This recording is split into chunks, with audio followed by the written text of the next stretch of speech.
on Gratallops to meet Sao del Coster.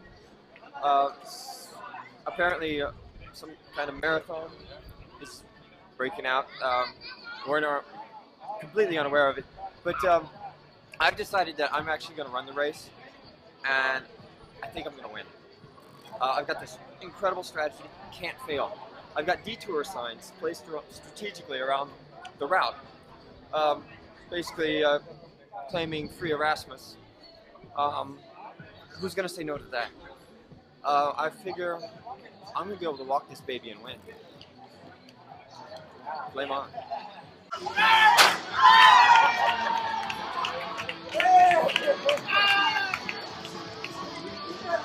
In the bag. So, tell us about your experience in wine and kind of like what brought you to Priorat. Well, that story's kind of long.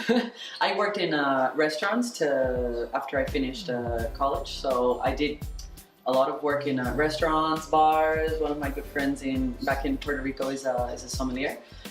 So I did work a little bit with wine, but I'm a teacher and a translator, so that's my actual profession. And then I was living in Madrid when a mutual friend introduced me to Xavi, and I was actually his teacher for a while on Skype and on the phone, because he was living in Barcelona and I was living in Madrid. Wow. So it was a long distance. When I was a teacher, I used to do a lot of teaching on Skype because it helped students save on transport costs, and they could just do, English at home, sweatpants and a beer. Yeah. So it was easy. And that's how I met him. And after about a year living in Barcelona, the previous winemaker that was here at Sao del Coster convinced us that it was a good idea to come to Priorat. Now Xavi has been coming to Priorat all his life. He's always been a big Priorat lover. And we came to a Catalunya before we moved. Catalunya is an annual tasting that takes place here in Gratallops, only Gratallops wineries, and then there's a couple of guest wineries that come from France or other regions in Spain. And we tried a bottle of Planazos, which is one of the 100% Carignans that we produce here. And not to sound dramatic, but we kind of fell in love. It's a really emotional wine, and we kind of got a really nice idea of what the potential for making wine here really is. During harvest time, which was, we finished bringing grape in around a week ago, approximately. This is all open. We bring in the pickup truck through the little narrow streets, full of those cases that you see there. So this is all set up right here in the middle. So we destem, we select, and then through that tube, the grape goes into the winery through here by gravity. It's one less machine we need. Yep. And then, when we go downstairs now, you'll see we have all the deposits, and then we select, and it all goes in through here. And when he comes back up next time, is in bottles? Yeah. That's the idea.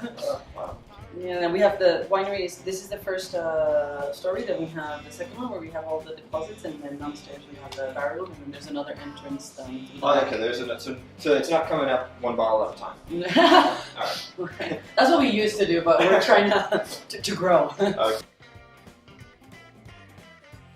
My job is to sell wine as well, so I have to sell it and market it and go to tastings and fairs and meet clients. So you get out there now. Whenever I get, I'm jittery, then I just get on a plane and go sell some wine.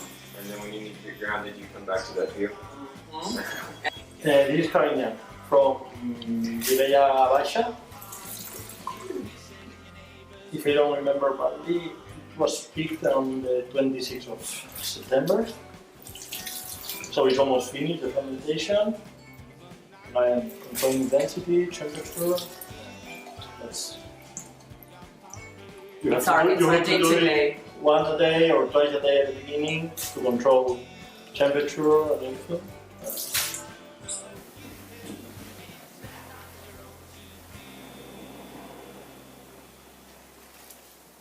softly.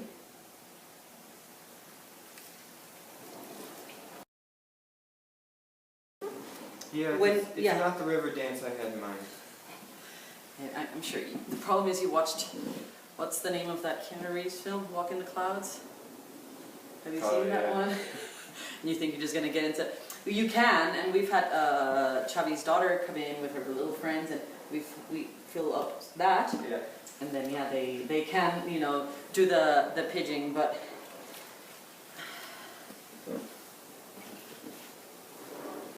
We've been joined by the lovely ladies of Winerist, Tatiana and Tatiana. And so, Michelle, tell us what we have here. Yeah, this is one of our entry level wines, the S. We have a younger wine, which is the Pim Pam Pum, but we're sold out. So maybe later we can taste from the tank, the 14 vintage. Okay. So this is the S. This is 2013. It's a blend of Grenache Carignan, around 65-70%, and then we've got some Cabernet Merlot and Syrah. For us, this is a fruity, fresh, kind entry into Yeah, you know, there is that carbonic acid, you know, the CO2 that comes up sometimes to make it a little lightheaded. Try not to faint. Yeah, exactly. You don't want to fall in that first year. Yeah. So I'm gonna go for a little swim in these grapes. I mean, and then I've got it's kind of a biathlon today, right? Is that what they call it? Gonna go for a swim, gonna finish the race. Yeah, you know what? I've been training for this. So, let's do this. Yes. Thank you. Of course, yeah. That's what we wanted to do. Made by a woman. Of course. It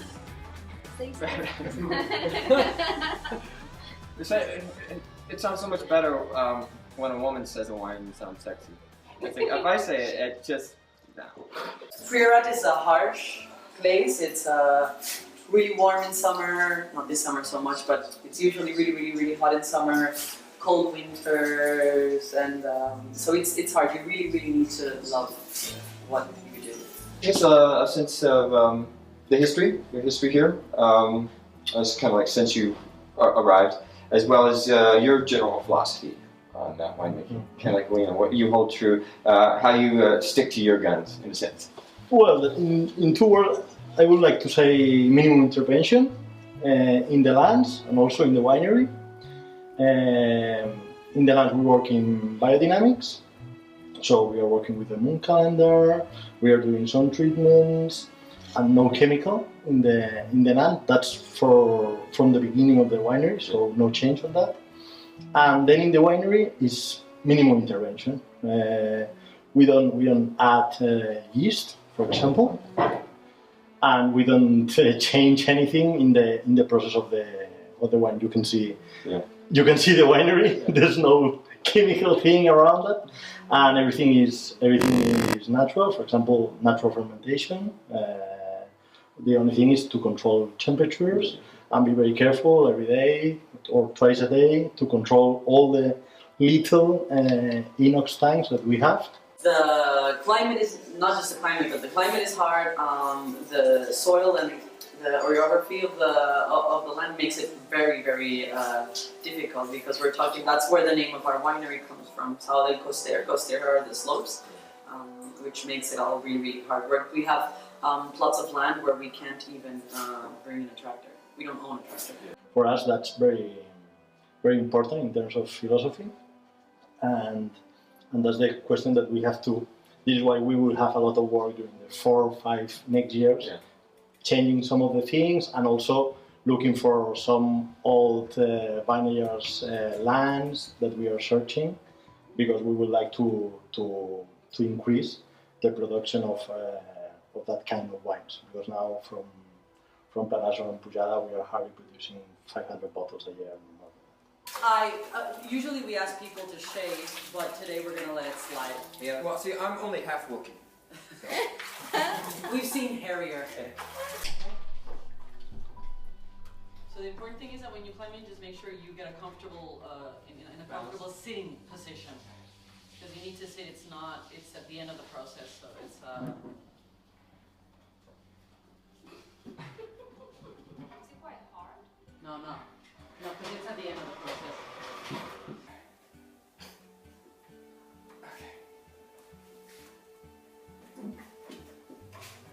Okay. All right. Yeah.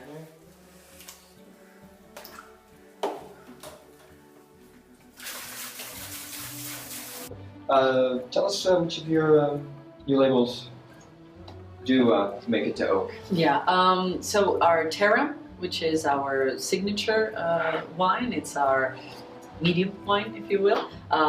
This does previous vintages used to spend 3 years in the barrels, but for the 13 and the 14, we're going to start bringing it down to maybe a year and a half, then give it some time in bottle before we release them. Okay. And after that, our Planazos, which is our 100% Carignan from Finca Planazos, from the parcel Planazos, which we will visit later to meet the mules, Okay. and La Pujada, which is another vineyard, and we make a barrel of La Pujada, and of Planazos 2 barrels. Small production. Yeah, very small. They're very old Carignans, so their production is very low, but the result is the wines are amazing.